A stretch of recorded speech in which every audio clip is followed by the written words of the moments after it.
Now here's another real common drywall problem that we find, especially on a wall like this. It's adjacent to a staircase where people are running up and down the stairs, causing a little bit of vibration, and that will many times cause a nail to back out just a little bit and cause a little bubble like this. Now, a drywall pop, as we call it, like this, can be repaired fairly easy, but you will need just a few tools. Like a cordless drill driver, a 6-inch drywall knife, a flat screwdriver, and a pair of pliers to remove the old nail. The first step is to get to the nail.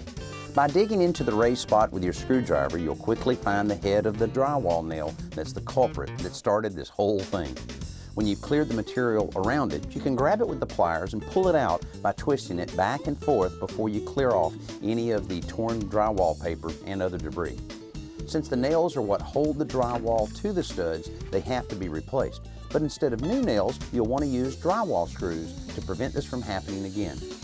A screw on either side of the spot where the nail came out is all you really need, but you'll want to recess them just below the surface of the drywall. Too shallow and you can't cover them up, too deep and they won't hold the drywall in place. Now you're ready to begin concealing the repair with joint compound.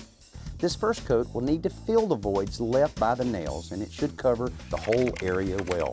Firm pressure on the knife will force the compound into the holes, then feather it out to the surrounding surface. You'll probably need a second coat after the first one dries, since joint compound often shrinks as it cures. Again, a thick coat feathered out around the edges. If your wall has a texture like this one, you'll need to match it to hide the patch, so a third thin coat of compound is applied after the second one is dry. A slightly damp paint roller works well to add texture to the repair if you gently roll it over the area and blend it into the surrounding wall. When that's dry, you're ready for a coat of paint to complete the fix. Now that the homeowner has touched up the wall with the wall paint, you can't tell where the nail pops were.